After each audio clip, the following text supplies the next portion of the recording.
Welcome to Above Par. I'm your host, Kathy Hartwood. I show you how to take more of your talent to the golf course without practicing harder, taking more lessons, or buying new equipment. I show you how to end the frustration of underperforming so you can start playing to your potential. This is where you are going to learn how to think above par so you can play below par. Let's get to it. Hello, my golf friends, and welcome back to the podcast. I hope you enjoyed the holidays. Happy New Year. Welcome to 2022. It sounds so weird, but I hope you have some amazing things planned for yourself in the new year. And this is a time of year that we all jump into New Year's resolutions. I am not a big fan of New Year's resolutions. Part of the reason I am not is because I don't think you need to wait till January 1st to create a goal. And the other thing is on January 1st or on New Year's Eve or whatever makes these resolutions, whether it's to lose weight or start working out or, doing all these different things. And then they jump into it, not prepared.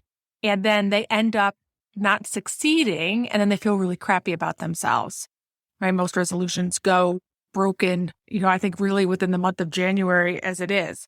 So I want to talk to you today about underperforming, how to stop underperforming, and different areas of your life where we underperform.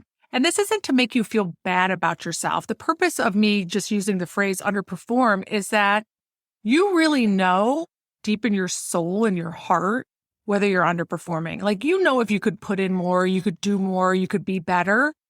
On the golf course, it more looks like you can make the shot, but you just get in your own damn way. Right? You keep yourself from performing your best. Whether you're going out and trying to lose weight, you know how to lose weight, right? You know why you gained weight. You know how to lose weight. It's why we don't do it. Same thing with working out, right? We have the best intentions to start a new fitness program or start working out. It's not about having the knowledge necessarily or knowing what to do. You can Google all the things to figure out what to do. It's why we don't do it, why we get in our own way, how we sabotage ourselves from moving forward. If we look up underperform in the dictionary, it says to perform less well than expected. And in this situation, I'm not talking about your boss expecting you to perform to a certain level, or if you're a teacher expecting your students to perform to a certain level. I am talking about you performing less than you expected to perform. Of course, I have a whole podcast on expectations and keeping those in check. This is more about that feeling that you're getting in your own way. Some of the synonyms for underperform are underachieve, failing, floundering, disappointing, folding, screwing up. None of those sound very good. Or the opposite of underperforming is excelling. So what I want to talk to you today about is how to excel, how to stop underperforming, how to stop getting in your own way on whatever you decided to start 2022 with. Whether it's you have a goal of losing weight, you have a goal of working out, you have a goal of playing better this year, winning some more tournaments, winning a club championship, lowering your handicap. Whatever it is, I'm going to start with a general framework for you and show you how we get in our own way and what needs to happen for you to stop underperforming. And so why is underperforming a problem? We're designed to keep growing and moving forward to taking things to the next level. Right? You might have started as a golfer with a 40 handicap and got down to a 30. You had a choice right there at that moment to sit there and go, good enough. I'm satisfied. This is as good as I want to get. Or you decide I want to go and be a 20 or a 10 or a scratch, start playing in tournaments. That's your decision. You get to decide. This is not about beating yourself up and saying, I'm a 30 handicap and I'm totally content. Wait a minute, should I be beating myself up because I know I could be a 20? No, it's like I play tennis really poorly. I'm fine with that. I don't want to become a better tennis player. I play for fun. I know I can. It's just not a priority to me, right? Because for me to become a better tennis player, I have to totally change my stroke. I have a golfer's kind of tennis stroke. It doesn't work very well if I'm going to play in competitions. It's not something I really want to do. So am I underperforming on really my truest potential as a tennis player? For sure. Am I okay with it? For sure. It's not something I want to necessarily get better at. There's so many different things we could do better. I could be a better cook. Definitely. It depends on who you're asking in my family, but I think I could be a better cook, right? I could make better meals. It's just not a priority for me right now. But I'm not shaming myself or blaming myself. So this is not about all the things. These are the things that are important to you. What I want you to do as you're listening to this podcast is pick that one thing that is important for you for 2022. Where you want to get started, whether it's your golf game or health or relationships or careers or fitness, it doesn't matter. You can use this whole formula that I'm going to show you, this understanding on how to get out of your own way on any area that you want. But be kind to yourself in the process. Pick something that is important, because if you do not have a strong enough reason on why you want to up-level yourself in that arena, why you want to perform better, why you want to create different results for yourself, you're not going to, right? And then you're going to beat yourself up. So make sure that you're picking something that you care about. When you know you can do better and you're putting in the effort and you're not, it feels very crappy. You're frustrated, you're disappointed. And I want to help shift that for you. I want you to start seeing how you can create different results for yourself and feel better along the way. Often what happens, especially with golf, well, actually, I could make analogies to a lot of different things, but we don't perform the way that we think we should. And what we do is we practice more. We take more lessons. We buy new equipment. We try all the things. And if you do that, I'm not saying that practicing more is a bad thing. It takes you being curious and noticing that practicing more is actually changing your results, that you're getting better results from it. Otherwise, we just keep repeating this pattern of not doing so great, practicing harder, not doing so great, practicing harder. At some point, we have to stop and really start taking a look at it. Same thing with losing weight. I'm just using this as a general example. I coach people on weight loss, but I'm just using this as a general example too, because this is what so many people do at the beginning of the year is they go on all these fitness and health kicks. So you decide you want to lose weight and you're going to start a new program, a new diet. It's not about the diet. You can try any diet you want. They all work. It's why you aren't working the diet. Same thing with fitness. You're going to get in better shape if you just get outside and start walking. It's not about the fitness program. It's about why you aren't doing the fitness program, why you stopped doing the fitness program. Same thing with golf, right? We all of a sudden let's find that new trick or that new toy or that new gadget that's going to make all the difference in the world. But if you keep taking your same brain out onto the golf course where you're sabotaging yourself, it doesn't matter what equipment you have or how many lessons you took or how many baskets of balls you hit. You're going to keep getting in your own way. So this is where you start. You want to pick one thing. And what happens is we often get very general in what we want to have happen. I want to play better. That's not very specific. Right? I want to just feel better. I want to be in better shape. Not very specific. Right? It's so subjective. So I want you to pick one very specific thing. Let's talk about golf. So you want to play better. Pick one area that is going to help you score better. For most people, it's going to be in their short game area. So let's pick chipping. Let's say you're struggling with your chipping, and that's one area that you want to start to improve on. You want to be very curious about what kind of results are you getting in your chipping. You might notice that you're sculling a lot of shots. That's costing you shots around the green. You're sculling them. You're flubbing them. You're chili dipping them, laying the sod over them, whatever it might be. Now you want to be curious. All right, that's what I'm doing, even though I know how to do it on the range. Right? It's different if you need to learn a skill. Or you maybe want to go and work on that skill. But if I can do it on the range or the practice area, but on the golf course, I'm a different person and I start hitting all these dramatic chip shots that are costing me so many shots, you want to be curious about what you're actually doing over the ball. Yes, the result is a skull or a fat shot or a missed shot, but what are you doing over that shot that's different than the practice area? Are you holding it tighter? Are you swinging faster? Are you coming out of your posture? Are these things that you're not doing when you're in the practice area? Then you want to ask yourself, what are you feeling before you hit that shot? Are you nervous, anxious, stressed? Do you feel pressure? Are you mad over the shot because you hit it there?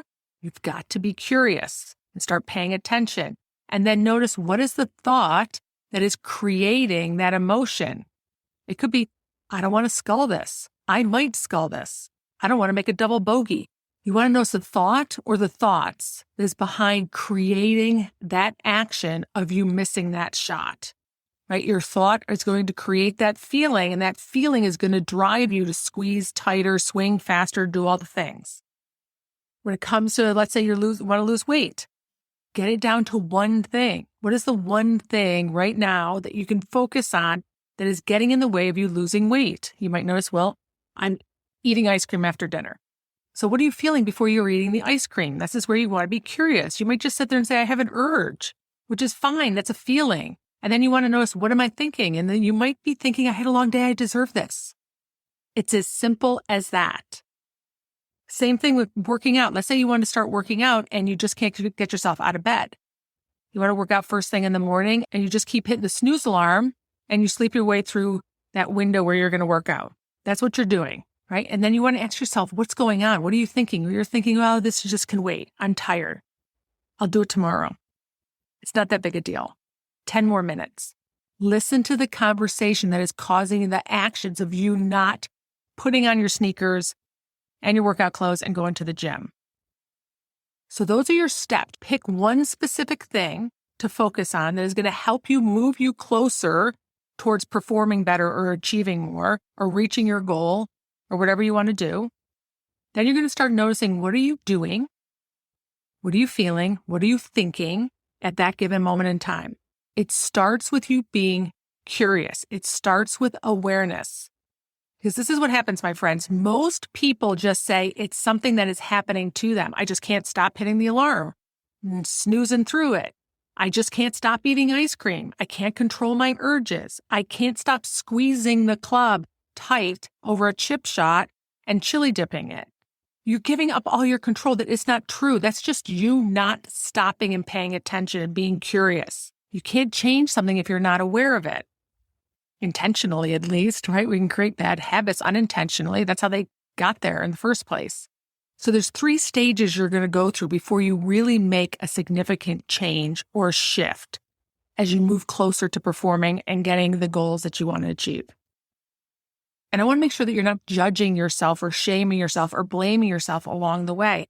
It might take you hitting the snooze alarm for 2 weeks before you sit there and go, I notice I'm hitting the snooze alarm every time. All right, this has to stop. How can I stop it? Because your first stage is you're going to notice it after it happens. Going back to golf, right? We're going to hit a chip shot and you're going to chili dip a chip shot or scull a chip shot. And you're like, oh man, I swung really fast over that ball, or I squeezed really hard, or I decelerated. Whatever it is, you're going to notice it after it happens. That's stage 1. Totally fine. Everybody starts there. You start noticing it after the fact. You're going to be sitting there emptying out that half gallon of ice cream. And you're going to be, damn, I did it again. That's fine. Now it's time to be curious. Go through those steps that I told you about being curious. Then your next stage is where it's happening in the middle of the shot, let's say. You're standing over the ball and you're noticing that you're starting to squeeze tighter. You notice your practice swing is getting longer or shorter. You're halfway through the gallon of ice cream and you notice, like, what the heck am I doing? That's the second stage of awareness. And then your next stage of awareness, where you really want to get to, where you take back a lot of control, where you really can start shifting things, is where you notice it before it happens. You anticipate it happening. So that would mean that you're going in, you're like, I have a chip shot. I have a tendency here to squeeze a little bit harder, swing a little bit fast, come out of my posture, mess up my tempo because I get a little nervous, because I have a tendency to say to myself and worry that I'm going to miss it. And I have a plan.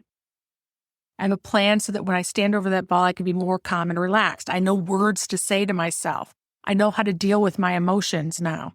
I know how to let go of the nervousness and create more calm in myself so that I can make the swing that I own, the swing that I can do in the practice area.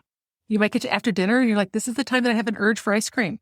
I know what's going to happen right here. I'm going to tell myself that I deserve it, but I'm going to do X, Y, and Z instead. I'm going to allow my urge to be there. I'm not going to answer my urge.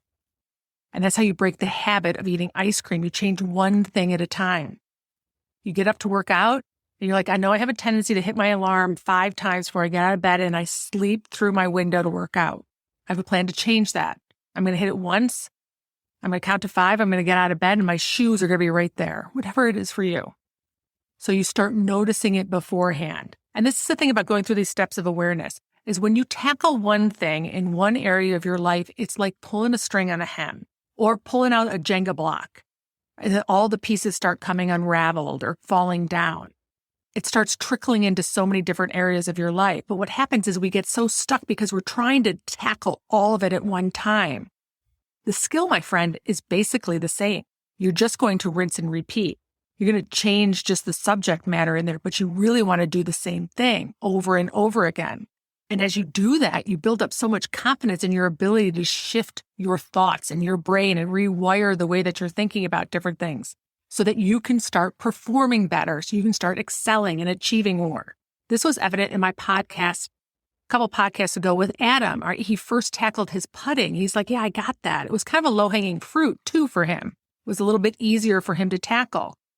And then he took that success and that information and he went and he used it and applied it to his driving and keeping his ball in play and getting over his driver yips. Right? So for Adam, he's like, all right, my putting's pretty good. Now what's next? What's my next step for me to up level and start performing better? Where am I getting in my own way? And it was clearly with his driver. So you might get there and go, all right, now I got my chipping down. What's my next thing? I can get a little bit better at my putting. And start just being curious. If you're not willing to be curious, you become at the effect of your own brain. You do the mindless eating, you do sleeping through the snooze, you hit a bunch of really bad chip shots and you blame yourself for not practicing harder or needing a new club or taking a new lesson when it isn't that. When the truth of the matter is you know exactly what you need to do. You need to be curious on why you're not doing it. 2022 is your year to stop underperforming. Start tackling one thing at a time. Pay attention to what you're doing, how you're feeling, what you're thinking. Go through the 3 stages of awareness and don't judge or shame yourself along the way. You're going to first notice it after it happens. If it takes you 2 weeks for you to keep noticing it over and over again, that's fine. Then you're going to start catching yourself while it's happening, in the middle of it. And then you're going to start noticing it before it happens. And when you notice it before it happens, that's where you really start shifting things. You can do this, my friends. 2022 is our year. If I can help at all, I encourage you to either reach out and jump on a call with me, learn more about what it looks like to work with me one-on-one, or at a bare minimum, jump into the Mental Game Fix, which is the foundation and the fundamentals for how you shift your brain, how you manage your brain so you can get the results that you want in any area of your life. All right, you got this. I'll talk to you next week.